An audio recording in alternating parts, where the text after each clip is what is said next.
ഈ സിനിമയുടെ കഥ തിരഞ്ഞെടുക്കുന്നു എന്ന് പറഞ്ഞല്ലോ. അപ്പം കഥ എപ്പോഴും ഒരു ആശയപരമായ കാര്യമാണ്. നമ്മൾ മറ്റു ചില കാര്യങ്ങൾ ഡിസിഷൻ എടുക്കുന്ന പോലെയല്ല. അപ്പം കഥ ഡിസ്കസ് ചെയ്യുമ്പോൾ നിങ്ങൾ ആശയപരമായിട്ട് തർക്കങ്ങൾ ഉണ്ടാകാറുണ്ടോ? തർക്കങ്ങൾ പരിഹരിക്കാറുണ്ടോ? പിണങ്ങിയിട്ടുണ്ടോ? പിണങ്ങിയാൽ ആരാണ് ആദ്യം മിണ്ടുന്നത്? അല്ല, പിണങ്ങേണ്ട ആവശ്യം വന്നിട്ടൊന്നുമില്ല.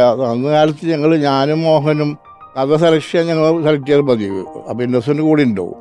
പിന്നെ ശരിക്കും ഇന്നസെൻ്റ് കൂടി എടുത്തു കഴിഞ്ഞാൽ ആ സെക്ഷൻ വേറെയാണ്. അന്ന് കാലത്ത് കോമഡി ട്രാക്കും കാര്യങ്ങളൊക്കെ ആയിട്ട് നമ്മളെല്ലാ സിനിമകളും നല്ല സിനിമയൊക്കെ എടുത്തിട്ടുള്ളത്, എല്ലാം കുടുംബകഥകളും ഫാമിലി നമ്മൾ ഈ പറഞ്ഞ മാതിരി ബാബു പറഞ്ഞ മാതിരി ഇളവേള എന്ന് പറഞ്ഞ സബ്ജക്റ്റ് ഉണ്ടാക്കിയത് പത്മനാഭൻ്റെ കഥയല്ല. സംഭവം പറയുന്നതല്ല. മധുസാറും മോഹനായിട്ട് ബാംഗ്ലൂർ ഷൂട്ടിങ് നടന്നുകൊണ്ടിരിക്കുന്നു, കാമറോദ് മോഹമൊക്കെ. അപ്പോൾ ഇവർ ഷൂട്ടിങ് കഴിഞ്ഞ് വരുമ്പോൾ മധുസാറും മോഹനൊക്കെ സംസാരിക്കുമ്പോൾ ഒരു ത്രെഡ് പറഞ്ഞതാണ്. 4 ചെറുപ്പക്കാർ ലൊക്കേഷൻ പിക്നിക്ക് പോകുന്നതാണ് സംഭവം.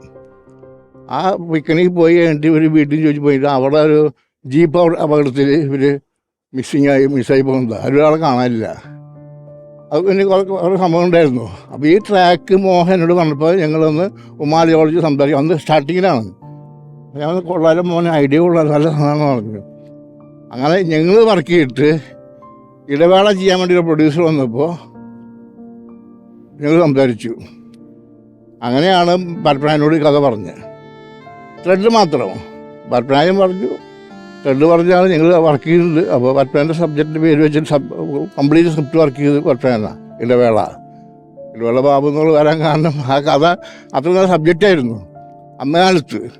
ഇപ്പോൾ അതിൻ്റെ വേറൊരു മോഡലാണ് മഞ്ഞുമേൽ ബോയ്സ് ഒന്നൊക്കെ. അന്നത്തെ ഇത് 1982 ഇടവേള ഇറങ്ങുന്നത്. ഈ കാലത്ത് ഇറങ്ങിയ ഇടവേള തന്നെയാണ്. ഇടവേളയ്ക്ക് ഇന്നും പ്രസക്തിയുള്ളൊരു സബ്ജക്റ്റാണ്. മോഹൻ സാറിന് ആരോഗ്യപരമായ കാരണങ്ങളൊക്കെ ഇപ്പോൾ ഇതിലാണ്. പക്ഷെ അദ്ദേഹം രണ്ടാമത് എടുക്കാൻ ആഗ്രഹിച്ചൊരു മുകേഷ് ചേട്ടന് ബലൂൺ 81-ലല്ലേ?